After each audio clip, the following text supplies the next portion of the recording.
नमस्कार, मैं बालाजी गुप्ता एजीन्यू से अपने कैमरा पर्सन मनोज चौधरी के साथ इस वक्त हम लोग राजपुर रोड पर विद्यार्थी एसोसिएट एडवोकेट की ब्रांच देहरादून ऑफिस में वहाँ पर हैं और जो कि एसोसिएट एडवोकेट एसोसिएट और इनका जो है दिल्ली में सुप्रीम कोर्ट में देखते हैं और यहाँ भी इन्होंने अपनी ब्रांच खोली। और जो अभी आपने सुना होगा कुछ दिन पहले ही रेस कोर्स में बच्ची ने आत्महत्या कर ली थी जिसको सुसाइड केस कहा जा रहा है, उसको जो ये एसोसिएट है फ्री में केस को हैंडल कर रहे हैं। उनके पेरेंट्स को फ्री में विधिक सहायता दे रहे हैं और उनसे आज हम जानेंगे।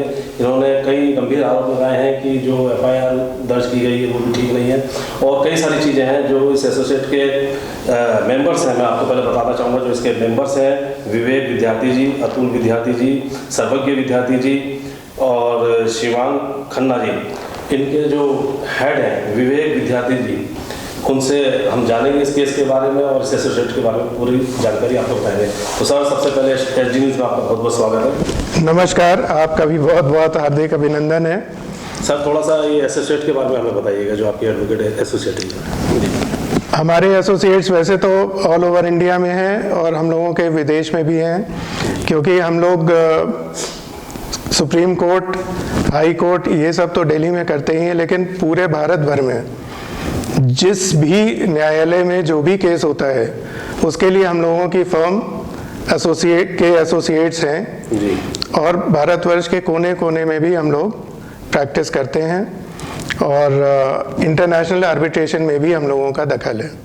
सर, जैसे कि अभी आपका देहरादून आगमन हुआ, अभी आपने न्यूली ऑफिस खोला है और आपने आते ही एक जो केस अभी रेस कोर्स में बच्ची चांदनी ने सुसाइड कर लिया से कहा जा रहा है, इस केस को आप फ्री ऑफ कॉस्ट हैंडल कर रहे हैं, तो इसमें आपने क्या कमियां पाई सर?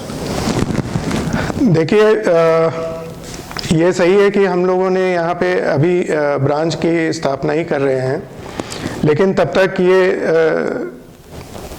दुर्योग है कि इस प्रकार की घटना हो गई और किसी के ज़रिए ये पता चला कि ये धन बल की और सत्य के बीच की लड़ाई हो रही है।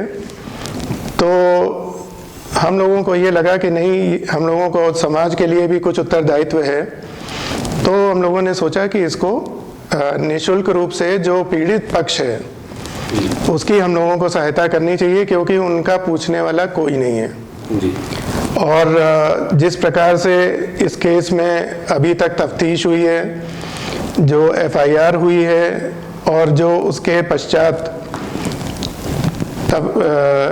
FIR के बाद की तफ्तीश हुई है, वो कहीं ना कहीं एक संदेह उत्पन्न कर रही है कि सब कुछ ठीक ठाक नहीं है।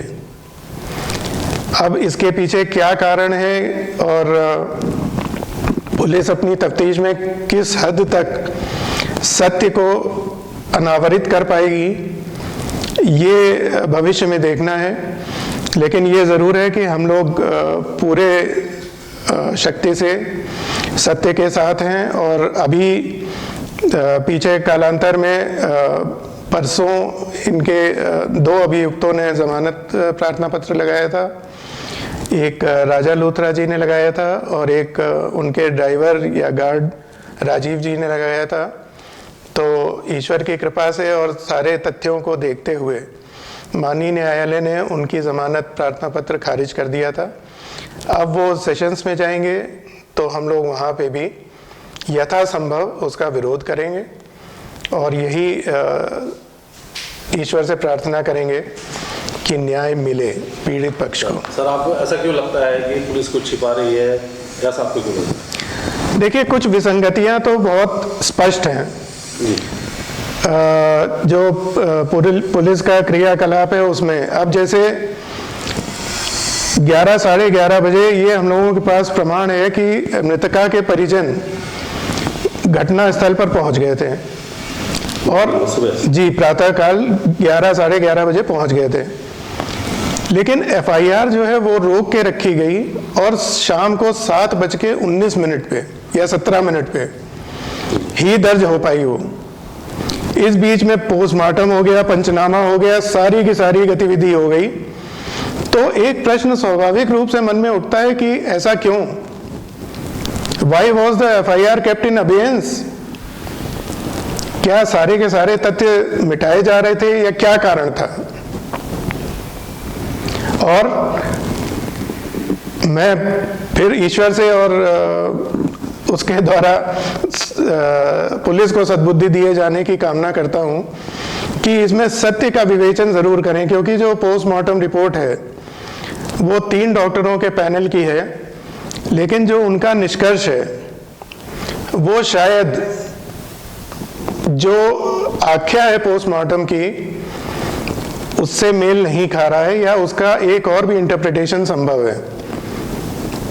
इसके लिए हम लोग पुलिस उच्चाधिकारियों से प्रार्थना करेंगे, जो मृतका के पिता हैं उनके द्वारा ये प्रार्थना पत्र दिया जाएगा कि युक्त रूप से, न्यायपूर्ण रूप से मामले की निष्पक्ष जांच की जाए और जो भी तथ्य आए सामने, क्योंकि ये एक विरोधाभासी चीज लग रही है कि घटना के 2 दिन पहले मृतका की और ये जो अभियुक्त गण हैं इनकी बच्ची की लड़ाई हुई।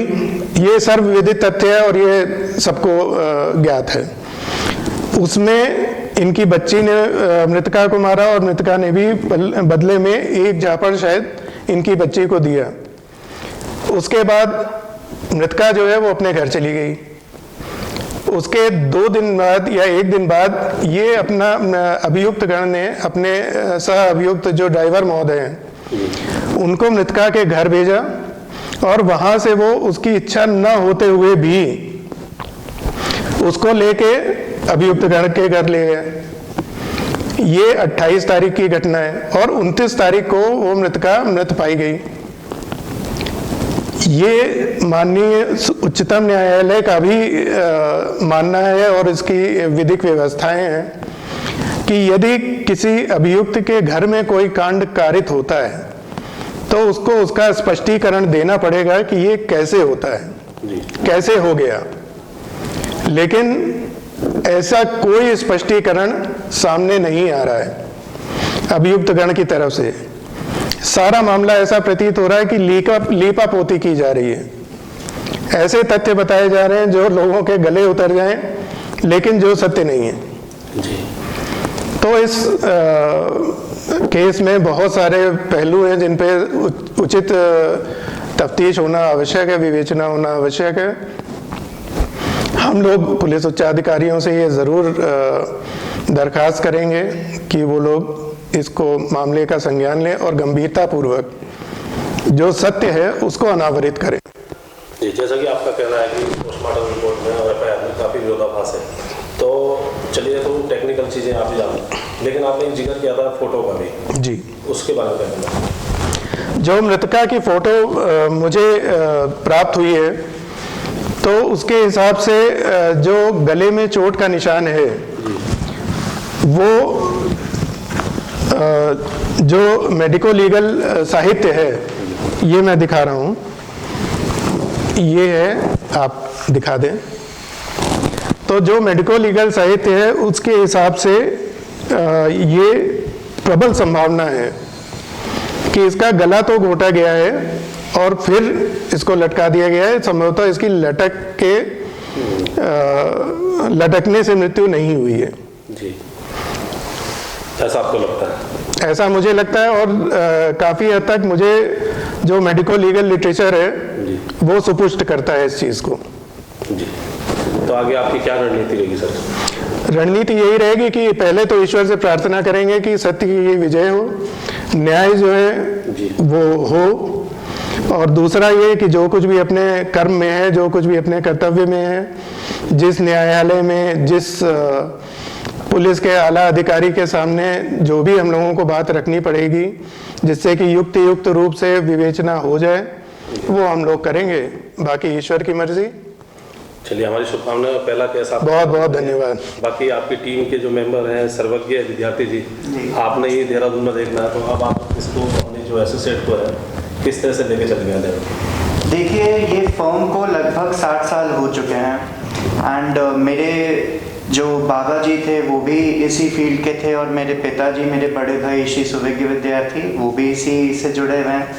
एंड हमारी फर्म पिछले लगभग 60 सालों से सिविल, क्रिमिनल, मैट्रिमोनियल, कमर्शियल, इन सारे फील्ड्स में अपना लीगल सर्विसेज प्रोवाइड करते आ रहे हैं।